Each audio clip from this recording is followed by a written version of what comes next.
하늘의 그림자 솔다트. 3화 마지막 임무. 장면 8 1년 후 마지막 임무. 아슬란 공국의 내전이 끝을 향해 가고 있었다. 반정부군은 수도를 장악했으나 국왕을 찾아내지 못한 상태였다. 아슬란 공국의 혼란 속에서 수많은 전투를 치른 웨인 부대는 이제 마지막 임무를 앞두고 있었다. 샤키 대령은 자신의 웨인 부대 앞에 서서 마지막으로 부대원들을 바라보았다. 그의 얼굴에는 오랜 전쟁 속에서 피로가 묻어 있었지만 눈빛은 여전히 강렬했다. 이번 임무는 단순한 전투가 아니었다. 국왕을 구출하는 임무, 그리고 이 전쟁을 종결짓는 중요한 순간이었다. 여러분, 마지막 임무다. 샤키 대령의 목소리는 낮고 굵었지만 그 안에는 묘한 비장함이 담겨 있었다. 그는 잠시 말을 멈추고 각자의 얼굴을 바라봤다. 마크 고든, 전염필, 그리고 세르게이. 이 전장에서 살아남은 용병들의 얼굴에 그는 한동안 말을 잇지 않았다. 이 자리에 있는 여러분 덕분에 우리가 여기까지 올 수 있었습니다. 그동안 수많은 임무를 성공적으로 수행해줬고 이제 이 마지막 임무만 남았어요. 여러분 덕분에 정말 많은 일들이 가능했습니다. 고맙습니다. 그의 감사는 간단했지만 진심이 담겨 있었다. 용병들은 그가 전장에서 얼마나 냉철한 인물인지 알고 있었기에 그의 고백은 더욱 뜻깊었다. 하지만 이제 마지막 임무가 남아 있습니다. 샤키 대령이 이어서 말했다. 반정부군은 수도를 장악했지만 아직 국왕을 찾지 못했습니다. 국왕은 수도 동쪽의 빈민가에 숨어 있습니다. 우리의 임무는 국왕을 안전하게 피신시키는 것. 그가 도망치면 이 전쟁은 끝납니다. 샤키 대령은 곧바로 작전에 대한 구체적인 지시를 내리기 시작했다. 세르게이, 네가 팀장을 맡아 마크 고든, 전염필을 포함한 9명의 팀을 이끌고 국왕을 구출해라. 너희는 빈민가에 숨어있는 국왕을 찾아 웨인 부대가 대기 중인 지점으로 모셔오면 된다. 거기서 준비된 비행기로 국왕을 피신시킬 것이다. 샤키는 냉철한 눈빛으로 지시를 이어갔다. 나머지 용병들은 3개 부대로 나뉜다. 첫 번째 부대는 발전소를 공격해 수도의 전력을 차단한다. 두 번째 부대는 공항을 공격해 반정부군의 도주로를 차단하고, 세 번째 부대는 아슬란 궁을 공격해 그들의 주의를 끌어 국왕이 안전하게 탈출할 수 있도록 할 것이다. 그는 마지막으로 한 번 더 모두를 쳐다보았다. 작전이 성공하면 우리는 헬기를 타고 전장을 떠날 것이다. 프랑스 요르단 대사관에 도착하면 우리의 임무는 완전히 끝난다. 그곳에서 보상을 받게 될 것이다.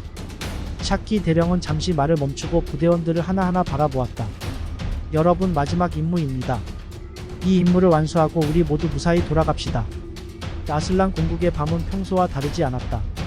그러나 용병들은 그 어둠 속에서 움직이고 있었다. 갑자기 서쪽 발전소가 거대한 폭발과 함께 무너졌다. 발전소가 공격당하자 도시 전체가 순식간에 암흑으로 덮였다. 모든 조명이 꺼지고 전력 공급은 완전히 차단되었다. 도시는 혼란에 빠졌지만 이 순간을 기다리던 용병들은 즉시 각자의 작전을 시작했다. 마크 고든과 세르게이를 포함한 9명의 팀은 암흑 속에서 국왕이 숨어있는 빈민가로 빠르게 움직였다. 이와 동시에 다른 팀들은 각기 맡은 임무를 수행하기 시작했다. 공항으로 향한 팀은 즉각적으로 폭발물을 설치해 주요 항공기와 출입구를 파괴했다. 그들의 목표는 국왕이 공항을 통해 떠나는 것으로 유인하기 위함이었다. 폭발과 함께 공항은 혼란에 빠졌다. 또 다른 팀은 아슬란 궁을 급습했다. 그들은 반정부군의 주요 거점을 파괴하며 반정부군의 시선을 완전히 끌었다. 총성과 폭발이 궁 안에서 울려 퍼졌고 반정부군은 그들에 의해 계속 방해받고 있었다. 궁 안은 우리가 맞는다. 그들이 국왕의 탈출을 눈치채지 못하게 할 거야. 세르게이와 마크 고든 팀은 국왕이 숨어있는 빈민가로 진입했다. 어둠 속에서 그들은 정확하게 국왕의 은신처를 찾아냈다. 국왕은 지쳐 있었지만 그를 호위하는 경호원들이 남아 그를 보호하고 있었다. 세르게이가 다가가 국왕에게 말했다. 국왕님, 저희가 왔습니다. 이제 안전하게 피신하셔야 합니다. 세르게이와 마크 고든이 국왕을 데리고 빈민가의 골목을 빠져나가고 있었다. 어두운 골목 속 팀원들이 미리 배치되어 경계를 서고 있었다. 그들은 2명씩 짝을 이루어 각 골목마다 자리 잡고 있었고 국왕이 지나갈 때마다 조용히 합류했다. 첫 번째 골목에서 2명의 경호팀이 신호를 보내며 경계를 마쳤다. 깨끗하다. 그들은 재빠르게 움직여 국왕과 그의 호위대에 합류하며 다음 골목으로 이동했다. 국왕은 두렵지만 침착한 표정으로 세르게이와 마크 고든의 지휘 아래 한 걸음씩 앞으로 나아갔다. 두 번째 골목에서도 마찬가지였다. 경호팀은 빠르게 주변을 확인한 후 국왕이 지나갈 때 그 뒤에 합류했다. 그들의 동선은 사전 계획된 대로 매끄럽게 이루어졌다. 국왕을 호위하며 빠르게 이동하던 세르게이 팀은 골목을 빠져나가던 순간 반정 부근 수색대와 동시에 맞닥뜨렸다. 어둠 속에서 서로를 발견한 순간 양측 모두 머뭇거릴 틈도 없이 동시에 총을 들어올렸다. 팡! 팡! 단발적인 총성이 거의 동시에 울렸다. 수색대와 세르게이 팀 모두 한순간에 반응했다. 경호팀과 세르게이, 마크 고드는 국왕을 보호하려 했고 수색대는 즉각적으로 국왕을 겨냥했다. 수색대의 저격수가 국왕을 향해 방아쇠를 당겼다. 그러나 그 순간 세르게이의 드론이 빠르게 국왕 앞에 날아들었다. 드론은 즉시 총알을 몸으로 막으며 폭발했다. 드론의 희생 덕분에 국왕은 목숨을 구할 수 있었고 수색대는 전원 사살되었다. 하지만 더 큰 위기가 다가올 것을 예상한 세르게이는 곧 결단을 내렸다. 본대가 올 거야. 여기서 더 시간을 끌면 위험해진다. 세르게이는 단호하게 말했다. 그는 잠시 주위를 살피며 이어서 말했다. 내가 남아서 시간을 끌 테니 너희는 국왕을 데리고 먼저 복귀해라.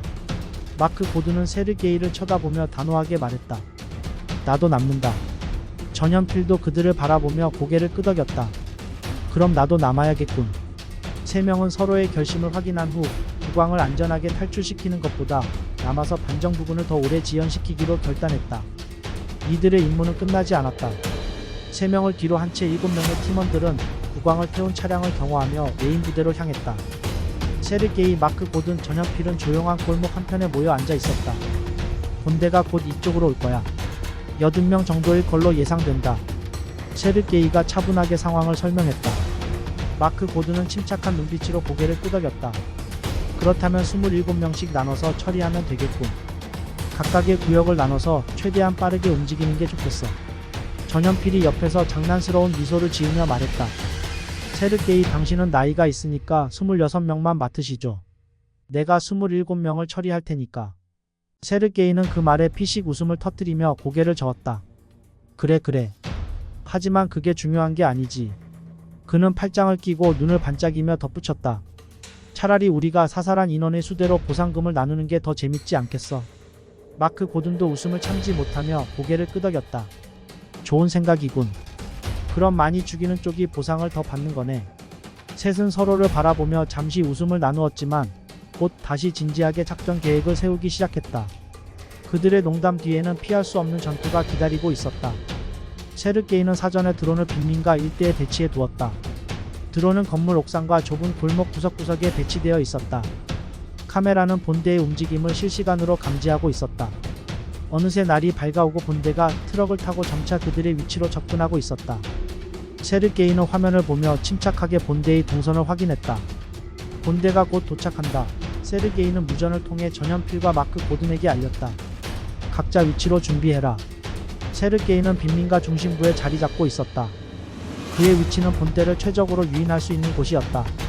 그가 준비한 함정은 빈민가 전체를 무대로 하고 있었다. 그는 고요하게 그러나 단단히 총을 들고 주변을 살피며 본대가 들어올 타이밍을 기다렸다. 전연필은 빈민가 외곽의 높은 건물 옥상에서 저격 준비를 마쳤다. 그곳은 본대를 저격하기에 최적의 장소였다.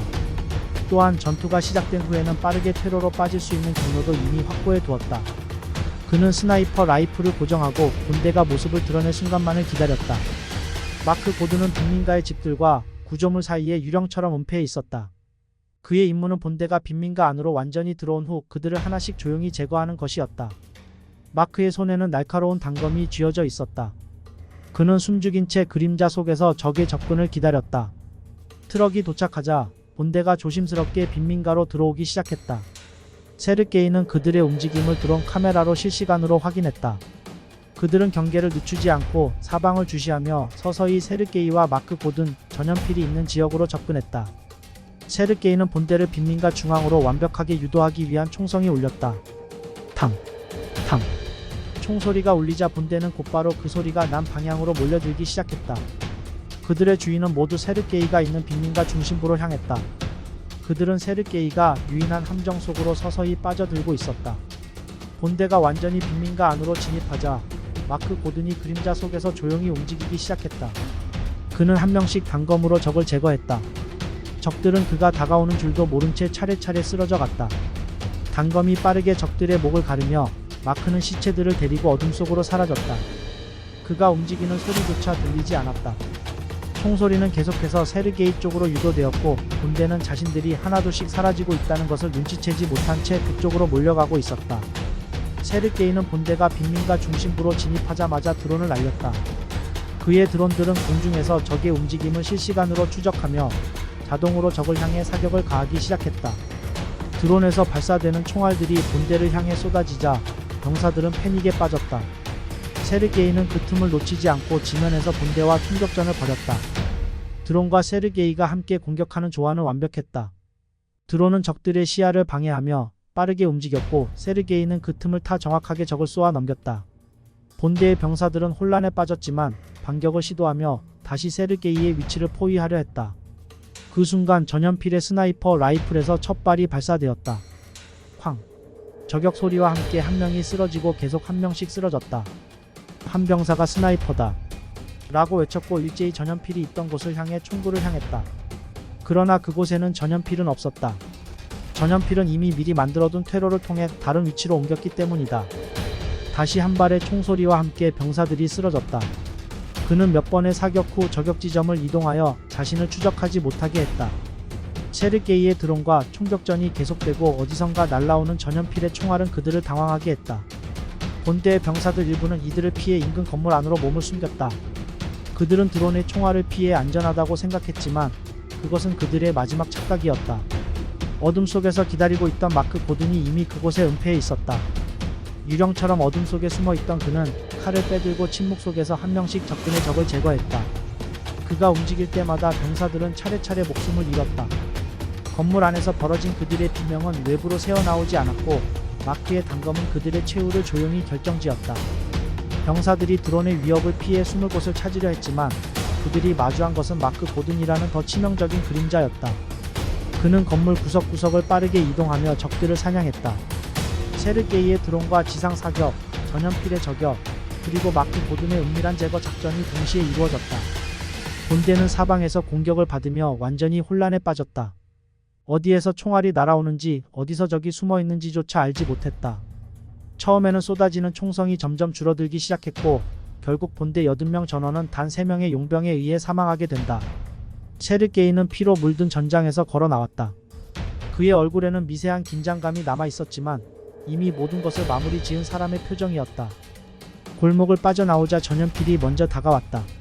그는 먼지가 묻은 옷을 툭툭 털어내며 천천히 세르게이 쪽으로 걸어왔다. 저격 너무 힘들어. 총을 쏜 시간보다 저격 포인트를 옮기는 시간이 더 많았어. 나에게 너무 불리해. 전연필은 가벼운 웃음을 띠며 세르게이에게 말했다. 그의 눈빛은 여전히 날카로웠지만 그 속에는 장난기가 묻어났다. 잠시 후 마크 고든 역시 어둠 속에서 걸어 나왔다. 그는 무표정했지만 어딘가에서 묻어나오는 여유가 있었다. 전연필은 고개를 돌려 그를 보며 불만을 표했다. 마크, 약속해놓고 먼저 시작하는 게 어디 있냐? 세르게이와 본대가 만난 이후부터라고 했는데. 전연필은 어깨를 으쓱하며 불평했다. 마크는 피식 웃으며 대답했다. 근데 없던 일로 해야겠어. 처음 10명까지는 카운팅했는데 잊어버렸어. 세르게이도 조용히 웃으며 고개를 끄덕였다. 그렇군. 우리 모두 잊고 넘어가는 게 좋겠다. 그때 무전이 울리며 작전 성공을 알리는 목소리가 들렸다. 국왕을 태운 비행기가 무사히 이륙했다. 3명은 서로 짧은 눈빛을 교환하며 안도의 숨을 내쉬었다. 그들은 빈민가 옆에 은폐해둔 SUV로 이동하기 시작했다. 마크 고든이 운전석에 앉고 전연필과 세르게이가 옆자리에 탑승했다. SUV가 조용히 출발해 어두운 도로를 달리며 외인 부대가 주둔한 곳으로 복귀하고 있었다. 그들은 전투 후의 짜릿한 긴장감 속에서 잠시 여유를 즐겼다. SUV가 부대 근처에 도착할 즈음 그들이 주둔지에 가까워지자 이상한 광경이 눈에 들어왔다. 멀리서 보이는 헬기들이 불타고 있었다. 그들은 직감적으로 무언가가 잘못되었음을 느꼈다. 저건 뭐지? 전연필이 앞을 보며 긴장된 목소리로 말했다. 그리고 그 순간 어딘가에서 날아오는 포탄이 그들의 차량을 향해 돌진했다.